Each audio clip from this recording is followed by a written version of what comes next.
use of technology. What I had, a 2-hour neurosurgical operation, was an implant of 100 electrodes. It looked very much like a small hairbrush, and this was fired into the nervous system of my left eye in order to link my nervous system, and hence my brain, with a computer. One of the experiments I did was to control this robot hand.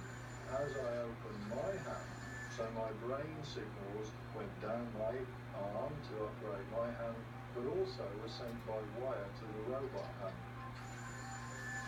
Frankly, when we look at what a human is, it's the brain. That's what you are. So if we're looking at longevity, dying prematurely because of some physical complaint is a joke, really. Why should we do that?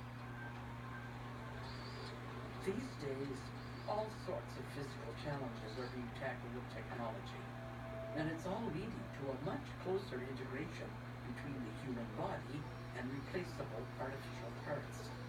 But if future humans are going to live exponentially longer, there's one organ more important than all the rest, and it's the one perhaps least understood.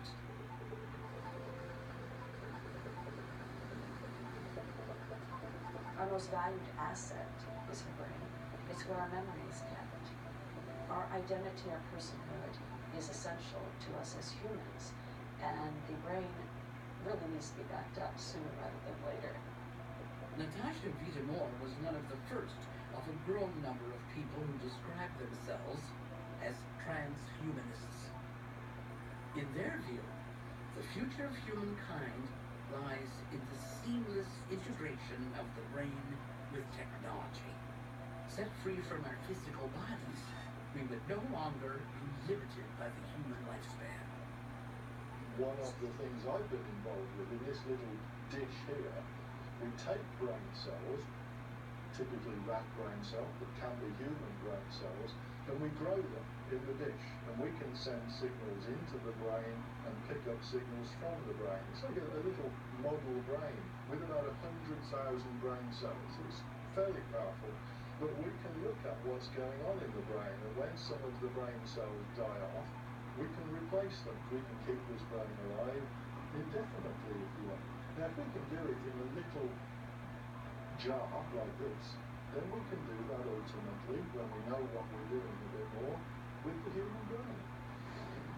Considering the advances in sciences and technology today and where it's heading, the element that needs to be considered here is human imagination. Our ability to problem solve and to seek beyond, to explore. The ultimate destination for most transhumanists is what they call the singularity, a point in time where artificial intelligence will outstrip human capability. Then, as part human, part machine, we will make the transition to the next version of humanity. In a nutshell, the idea is that we're going to find some way to digitize consciousness.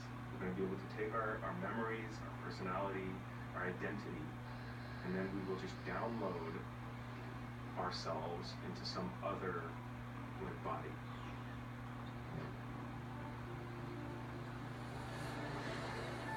For Russian billionaire Dmitry Itzkov, the idea of humans integrating with machines is not a bit far-fetched, and he's determined to see it happen. For Itzkov, the human body itself is preventing humanity from reaching the next stage of evolution. We want to go beyond. We want to completely get rid of biology because biology has some limitations. We suffer from different diseases. We are dying. We're aging. Lifespan is very limited, and we could achieve more. We could become better human beings, but we just don't have time.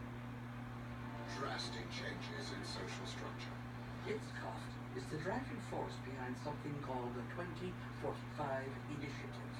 It's an ambitious plan to achieve the freeing of human consciousness from the human body within 30 years, changing forever our concept of life and death. New era dawns. The era of neo-humanity. The problem of death is the great insult to the scientific mind. We have conquered so many problems. We control our environment now so thoroughly, and yet we still die. What a terrible affront to our powers. Unfortunately for the idea that we can live on as an avatar, all the evidence suggests that in fact what I am is this body. I am a human being, I am this organism. It's important to identify what it means to be human. Is it the nature of the biological body which makes us human beings? Is it blood? Is it meat? Or maybe it's love, maybe it's compassion, maybe it's some energies and curiosity. I believe that this technological project, which may sound very sci-fi style, will give the answer. We sent the Cassini-Huygens spacecraft to the rings of Saturn. How amazing is that? As a species, we are really addressing self-determined evolution rather than relying on the genetics of our lifespan, which is limited to approximately 123 years. For now, they're just fallible humans who inevitably die. But who knows what's next? We can't say where we're going, and we don't know what's going to happen. But one thought that I find reassuring is that whatever comes next, it'll be different than whatever we can imagine. But even if we could achieve immortality, should we? This isn't just about me and me living forever. It's about something much bigger than that.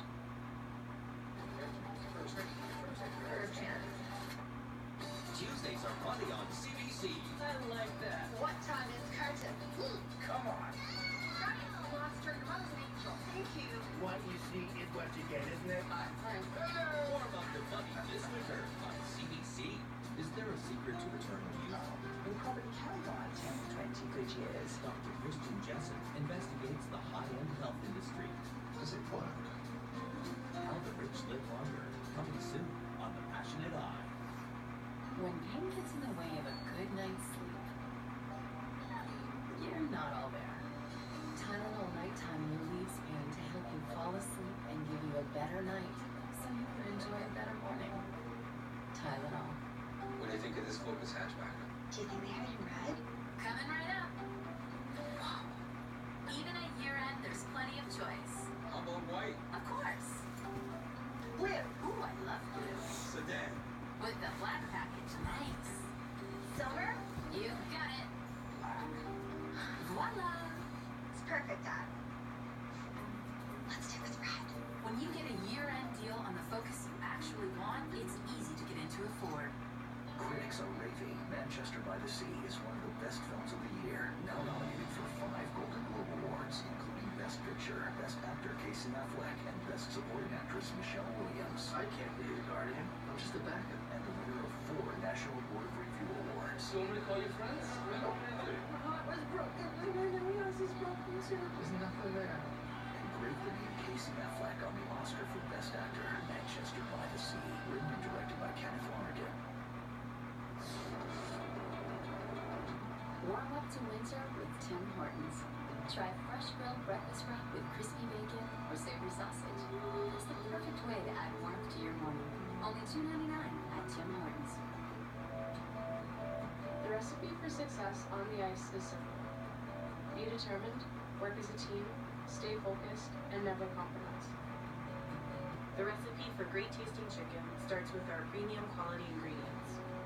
Pinty's Pub and Grill, restaurant quality and the convenience of your home.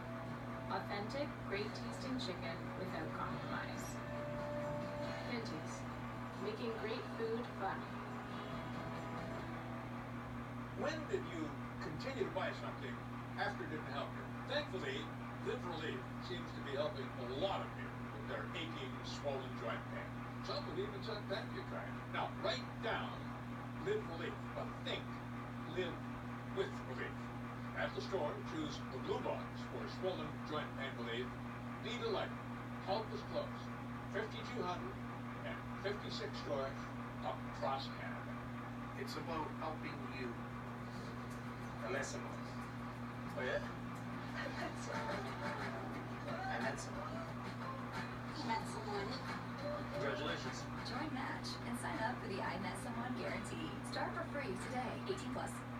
Think you've already found your ideal hotel? Well, before you book, check on Trivago to see whether you can book it somewhere else for an even better price. Hotel Trivago. Inside and undercover in one of the most secretive and repressive regimes. Inside Arabia, criticizing the government, criticizing religious people, opposite as acts of terror. Saudi Arabia, uncovered on The Passion of God. Tonight at 10. Firsthand.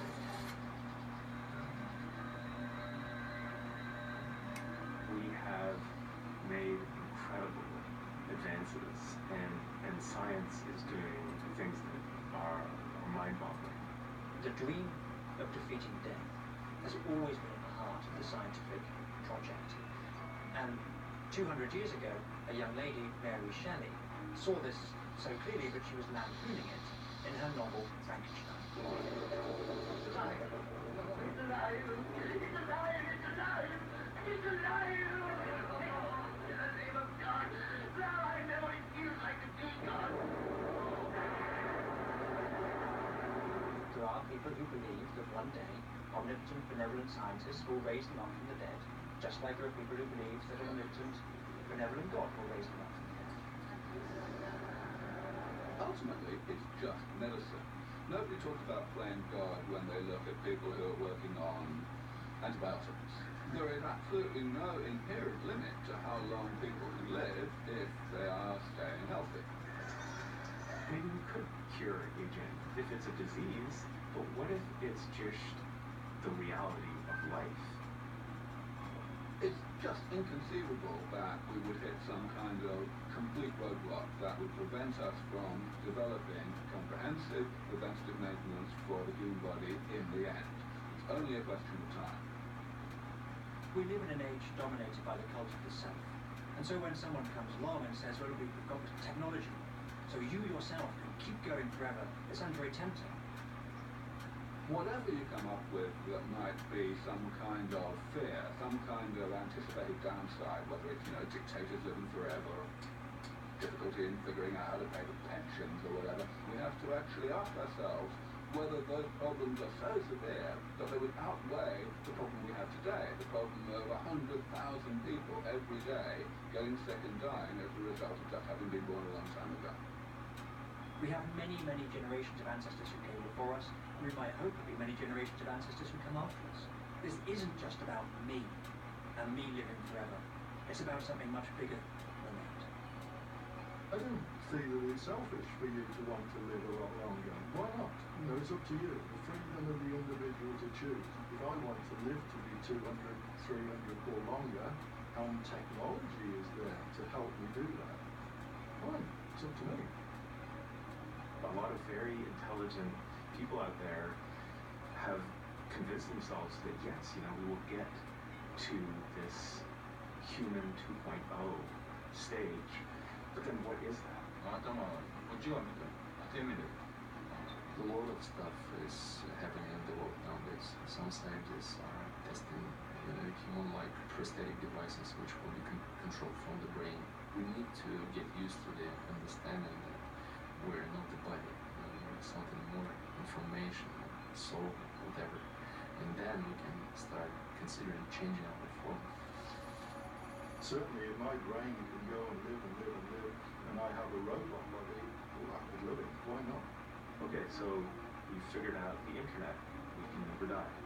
We figured out how to fly to the moon, we can never die. We figured out refrigerators, we can never die. Like, that's what seems to happen. Whenever we kind of break through an important technological paradigm, this new way of life, we immediately think that milestone would bring with it eternal life. But what about our present lives, yours and mine? Lives that will almost certainly come to an end sooner or later. How should we proceed? How can we best use the time that we have